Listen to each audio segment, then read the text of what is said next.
Hey Fellowship, long time no see. I'm Solomon. I'm the son of Leroy, who does a lot of the audio for the Fellowship for today. And I just want to say thanks to him and to Mary for allowing me to bring some of my music into this live stream format for you guys. For those of you that don't know, I've moved up to Petoskey, so this is the view from my window. And today I'm going to be playing you guys a song by Lord Huron, who are actually based out of Okemos, Michigan. So shout out to them, and we'll get right into it. So thanks so much for tuning in today, and looking forward to see you guys when that happens. Lots of love, and see you guys soon.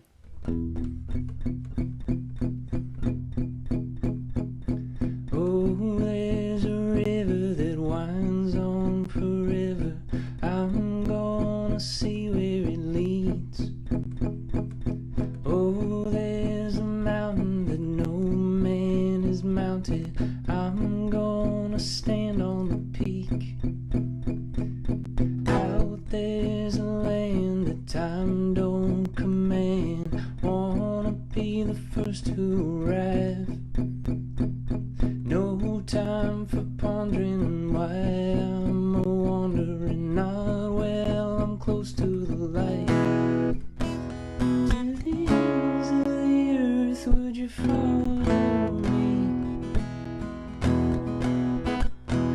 There's a world that was meant for us to see.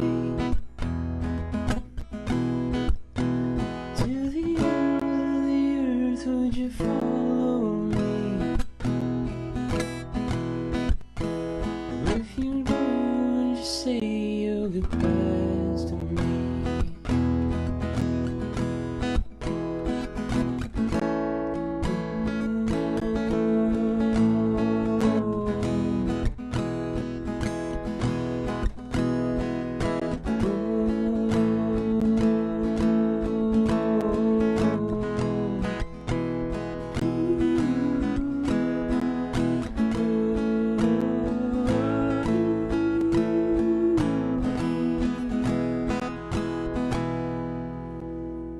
Oh, there's an island where all things are silent. I'm gonna whistle a tune. Oh, there's a desert the size can't be measured. I'm gonna count all the dunes. Oh, there's a world that calls for me, girl, on this dead and unknown. Wayfaring strangers and all kinds of dangers. Please don't say I'm going alone. To the edge of the earth would you follow me? There's a world that was meant for us to see. To the ends of the earth would you follow me? If you would, have you say your goodbyes to me?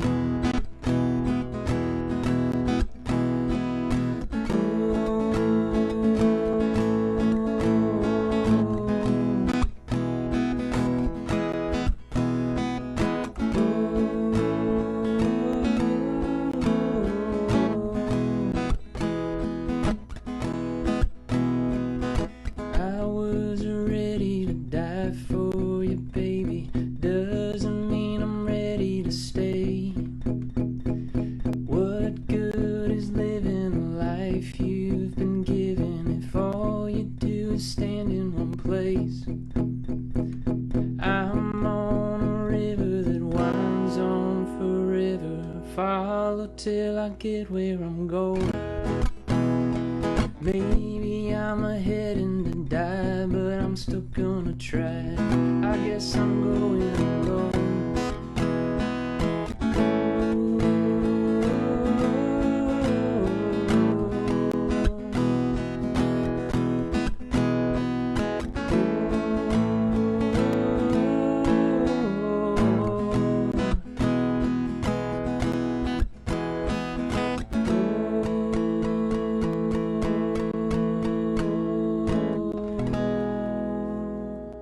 Hello again. I hope you guys enjoyed that song. That was Lord Huron, and the song was called Ends of the Earth.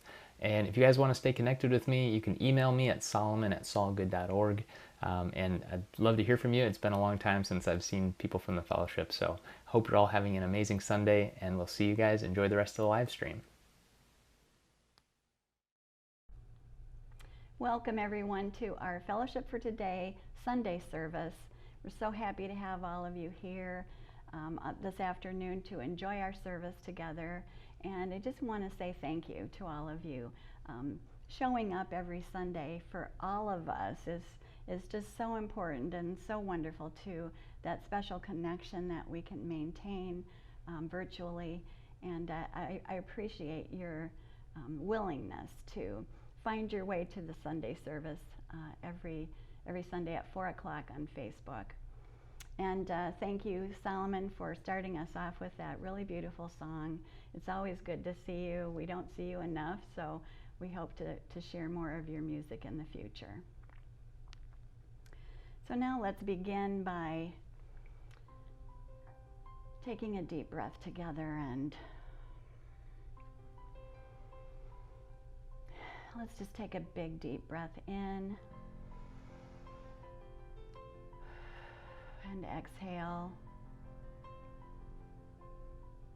and just lay down all the busyness of the day as we intentionally come together for our service this afternoon. And just take a few moments of watching your breathing, being with your breath.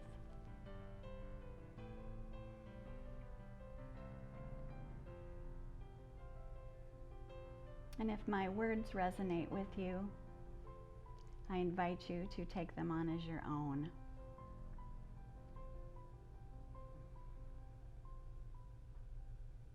I affirm the eternal nature of my being.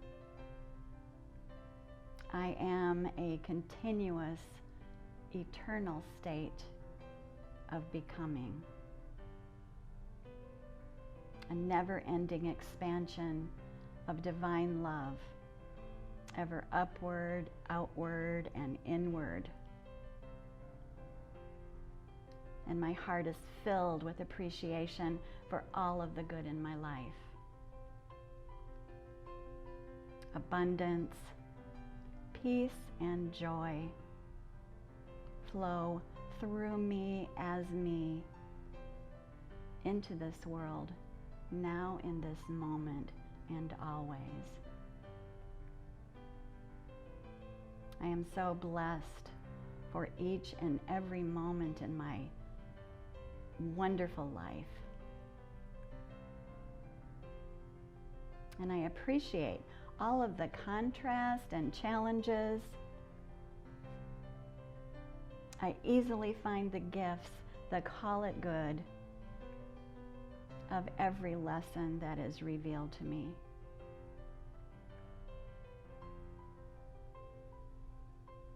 I experience old patterns of thought and behavior changing into wise, supportive patterns that enrich every aspect of my life.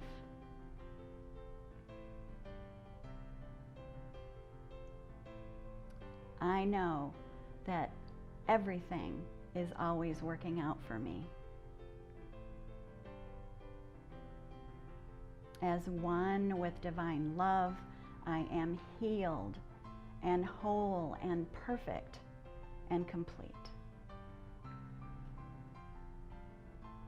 Each night before I go to sleep, I feel appreciation fill my heart.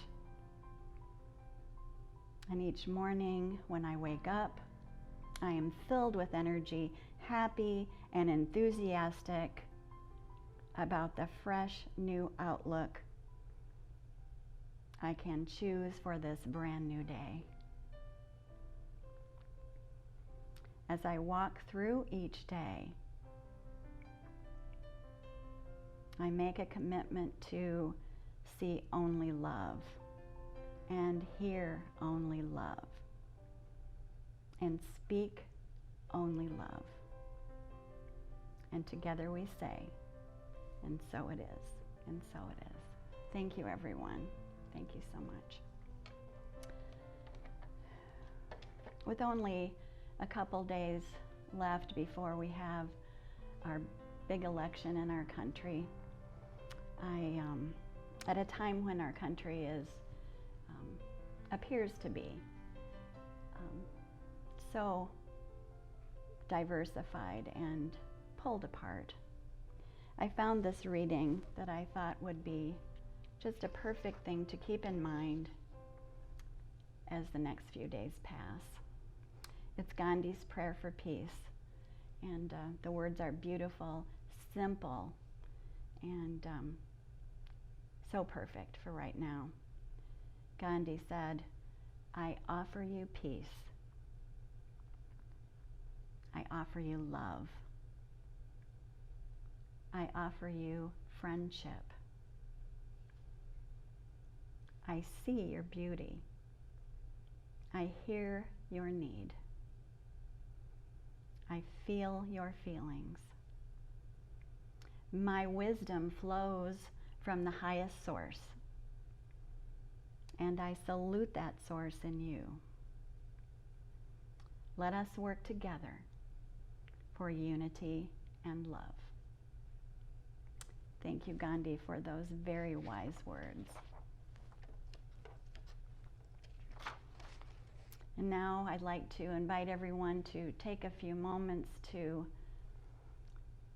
appreciate the blessings in our lives, the ones we affirmed in that opening prayer, knowing that we are divine love. We have this wellspring of abundance and peace and joy flowing to us and through us, as us, into this world always.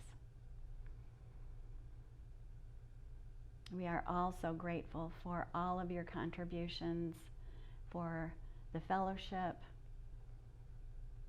and all of your participation in our Sunday services, our fundraisers, our groups and activities and studies. So let's just take a moment and join together as we read the blessing of the tithes and offerings that you'll see on your screen. The light of divine love shines eternally, blessing and multiplying our tithes and offerings. I joyously give, knowing I always have enough to share and to spare. Thank you again for all of your generous contributions. And now I'm very happy to introduce our speaker for this afternoon. He is soon to be newly ordained minister of our Fellowship Ministry School, Kai Sorensen, and he's here to bring us a message about the psycholinguistics of New Thought. Hi, good afternoon. It's good to be here with you again today. I'd like to start with an affirmative prayer. So get yourself comfortable, sit back, take a couple of deep breaths.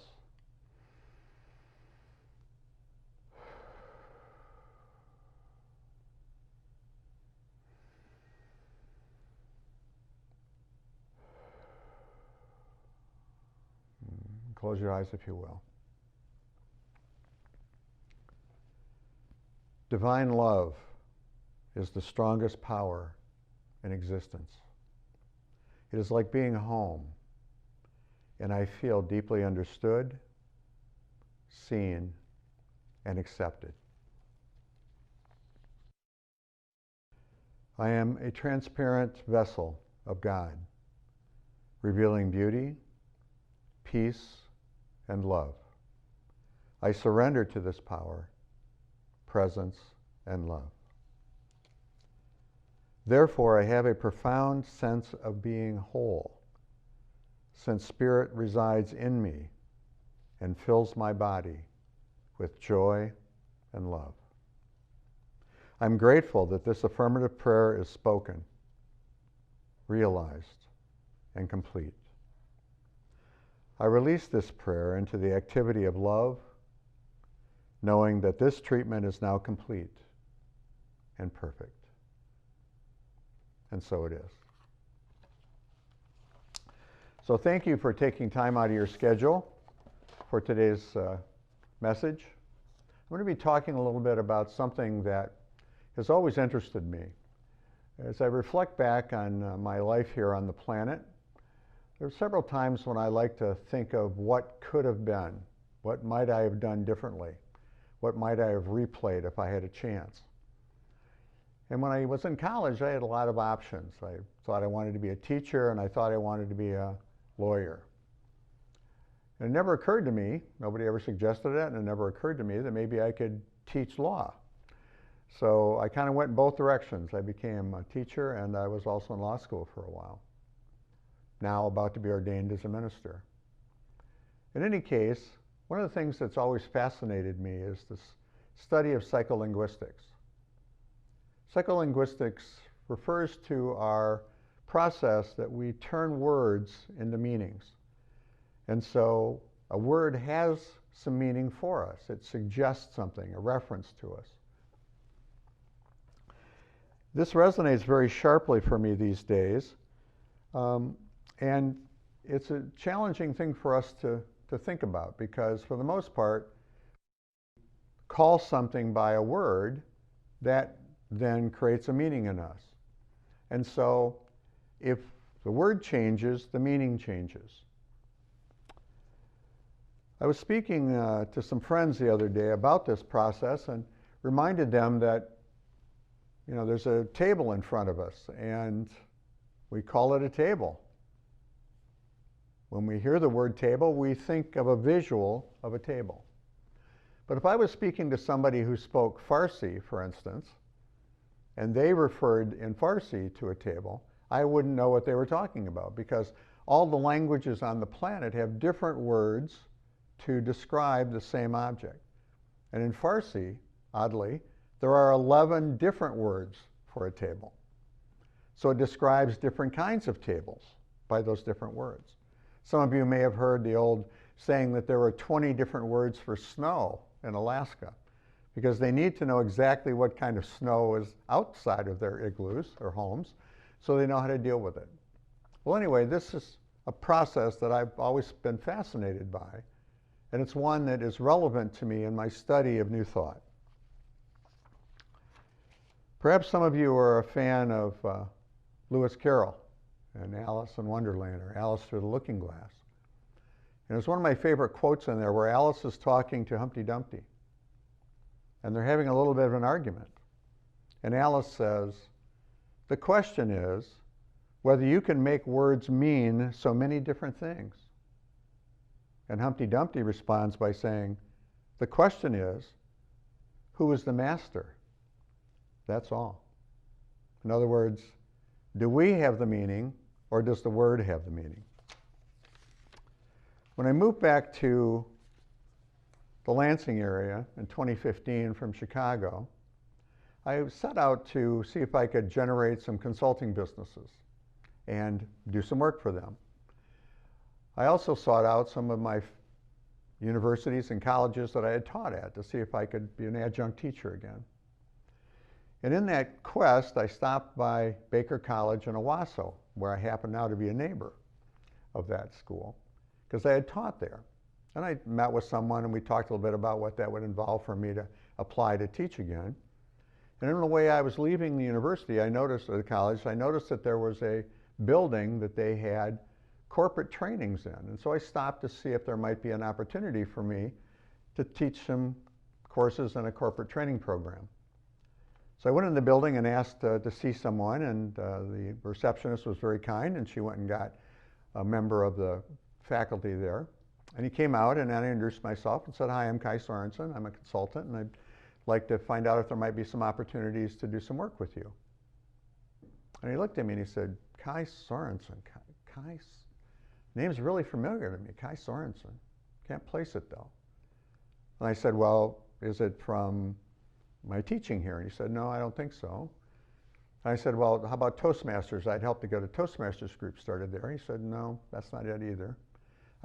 He said, "I'm just not sure." I said, "Fine, that's okay." So he went and sat down, and I was still kind of curious, and I said to him, well, what comes up for you when you think about my name, Kai Sorensen?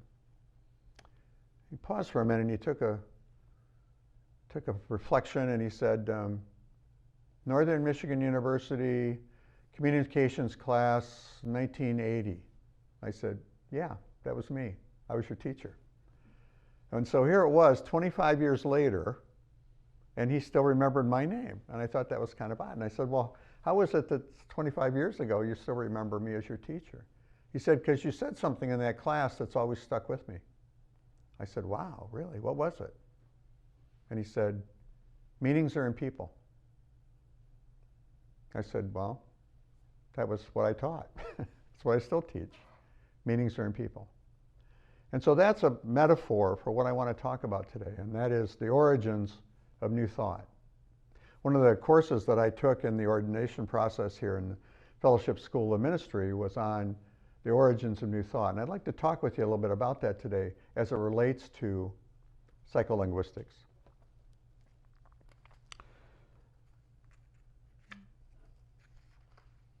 New Thought is somewhat of a mysterious concept. It's not really new. It's new if you think about 4,000 years ago, but it's really not so new in the last century. So today I'd like to review some of the origins of New Thought and how they relate to more traditional religious activities. The core of my learning about New Thought is that it promotes spirituality as a personal and unique experience, that each person derives their own meaning from it. So just the phrase New Thought brings up images in people's minds. So here was the book that we use in the first stage of the School of Ministry, Sherry Evans' book, The Roads to Truth, and how the beginnings of New Thought came together. It discusses the differences and similarities between the New Thought origins and the authors and their spiritual practices. In doing so, she lays out a wonderful picture around psycholinguistics and their influences on the evolution of New Thought. In doing so, the nuances between the perspectives have given rise to many, many more branches on the tree of New Thought. And in doing so, we can look at unity, for instance, or we can look at the science of mind and see some similarities, but there are also differences. And so from that very beginning, we've expanded in how we understand this notion of New Thought. In a very real way, New Thought is a new language that describes our higher power and its relationship to humanity.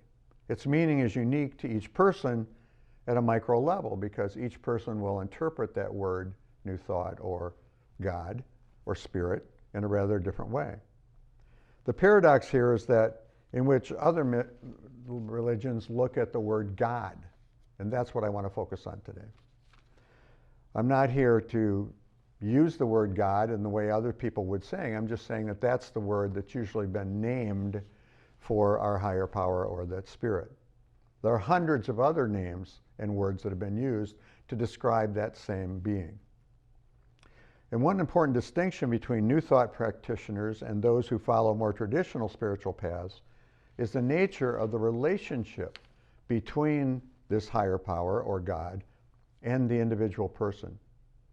In short, God is separate from humans.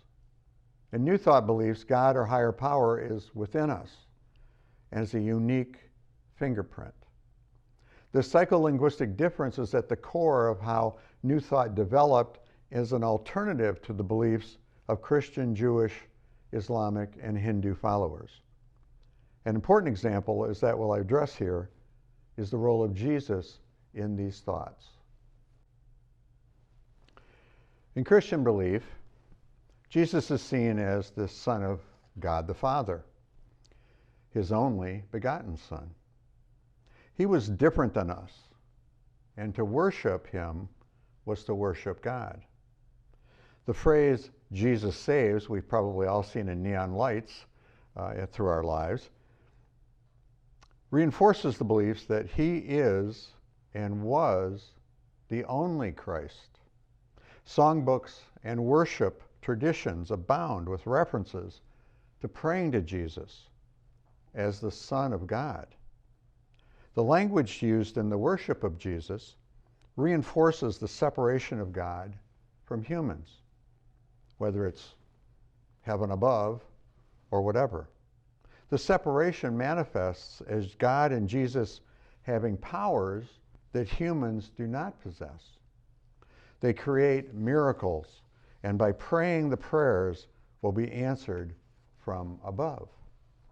Additionally, other prophets and saints are either fakes or a notch below Jesus. And as you recall, saints are determined by humans. Of course, the Jewish view is much easier to explain, since there is no reference to a Jesus in the Old Testament. He wasn't born yet. And there is no worshiping him as the Son of God. At best, some Jewish perspectives are that Jesus was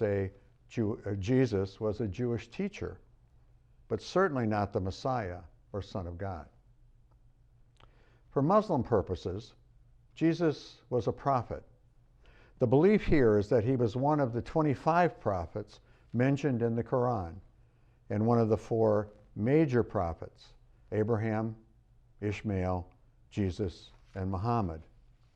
These 25, starting with Adam, were messengers from God, sent to the people to proclaim the wishes of God. They embodied the qualities of God-like belief and behavior.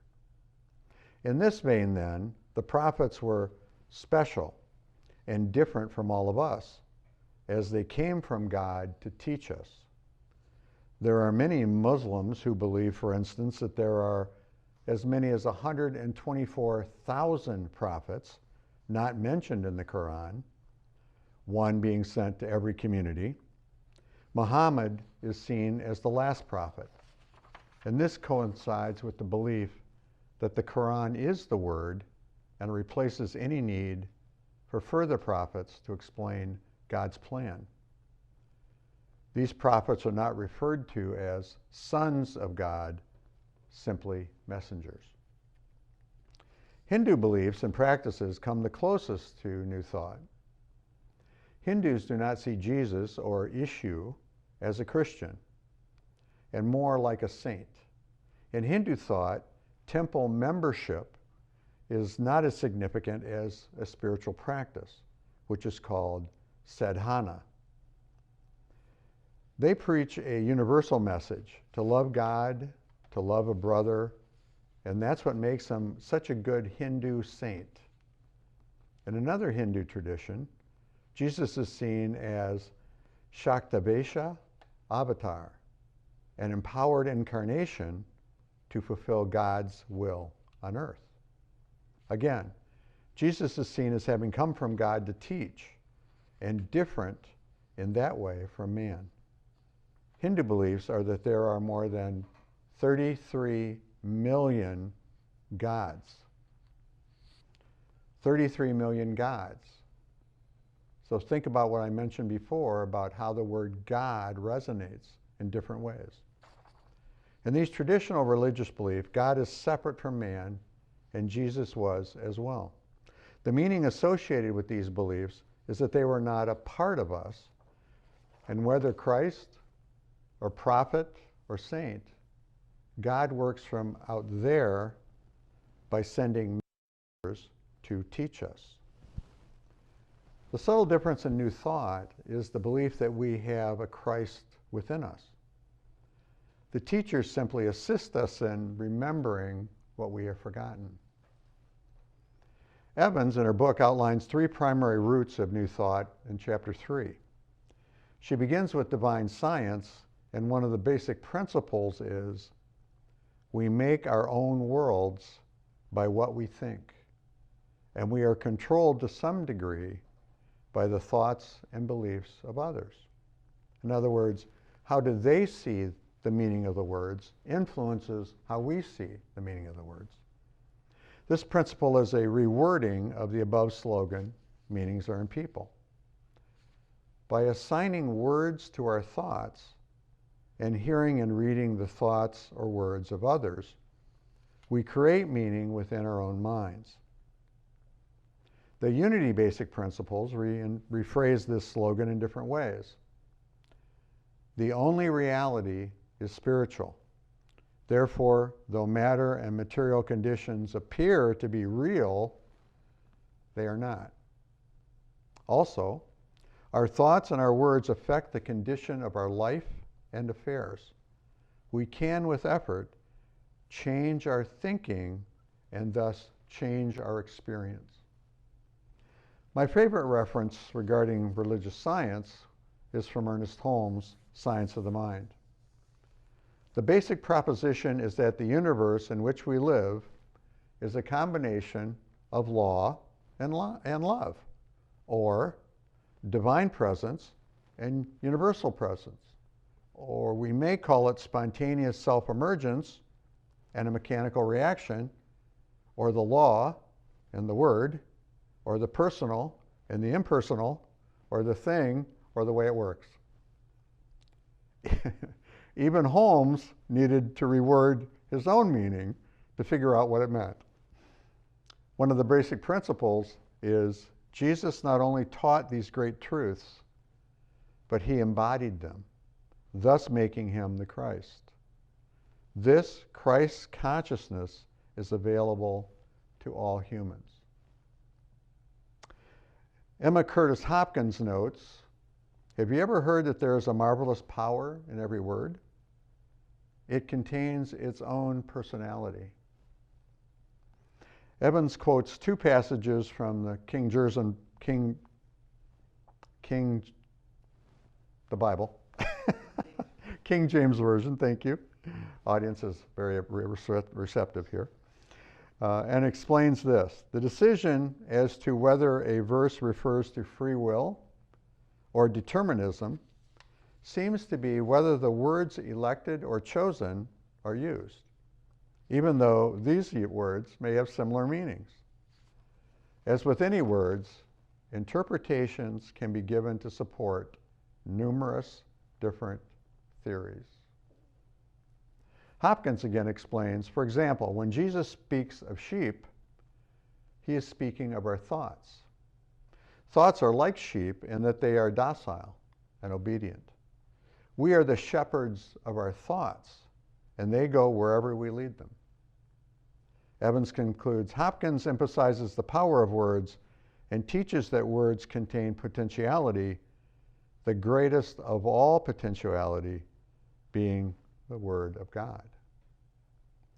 Now it's interesting, speaking to a very good friend of mine who is a Baptist minister about this presentation, and he was just incredulous that we would think in New Thought that Jesus was referring to our thoughts as the sheep instead of us as the sheep.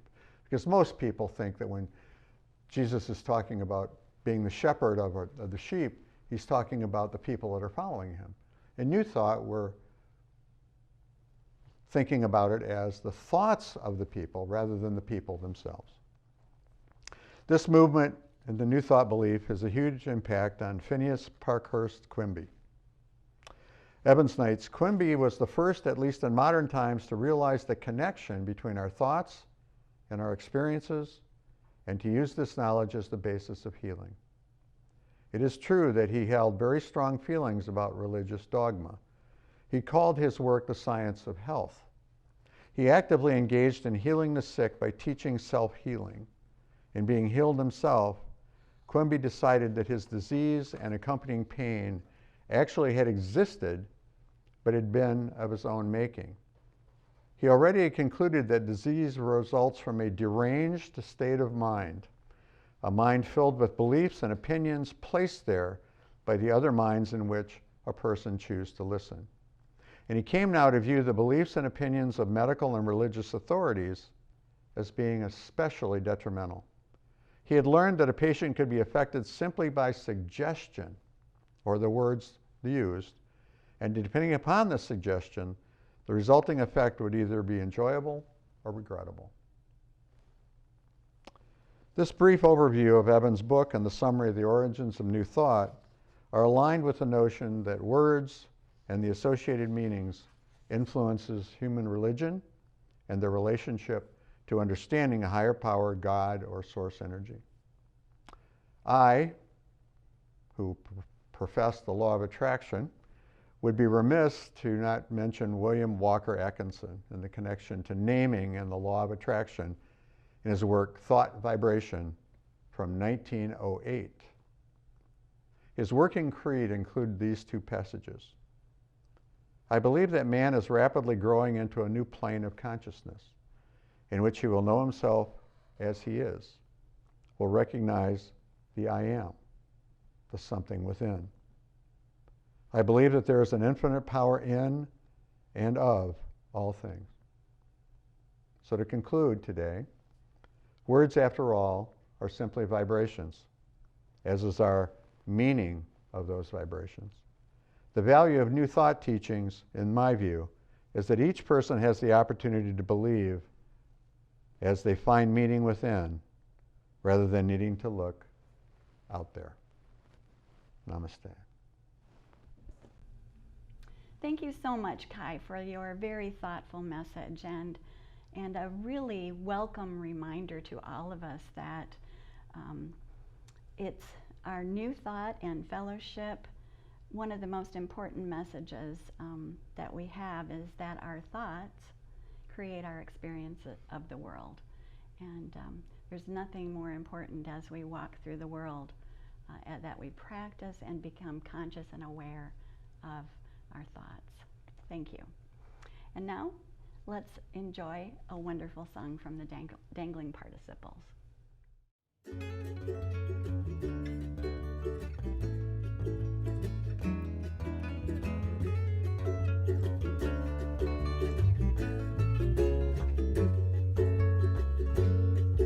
Left my picture in the bedroom, poster on the wall. Didn't need to take your number, 'cause I'd memorized them all. I shut the door, said I'd be back, you said it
thank you everyone for being here this afternoon. It was another wonderful service. They all are wonderful services, and I hope you agree with me. I want to say thank you for being here. Thank you to Solomon and the Dangling Participles for their wonderful music, and to Dr. Kai Sorensen for his message today. I have one announcement for everyone, and it's a really important one. We were able to reschedule the Dr. PMH Atwater Zoom event. It's this Thursday, November 5th from 7 to 8:30 p.m. It's going to be on Zoom, and you'll be getting that Zoom link in a variety of different ways. But if you have any questions, please get a hold of me or Samantha here at the office, and we will guide you to it. I think you're going to really enjoy it.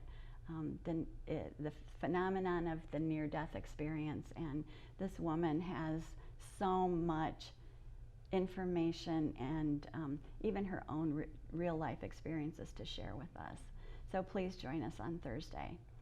And now we're going to stand up if you're able and reach out our hands and join together in the biggest peace circle you can imagine.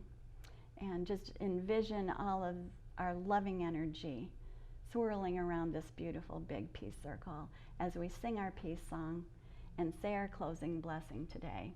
The words will be on your screen. And I just want to remind everyone, as I always do, I love you so much, and I look forward to seeing you next Sunday.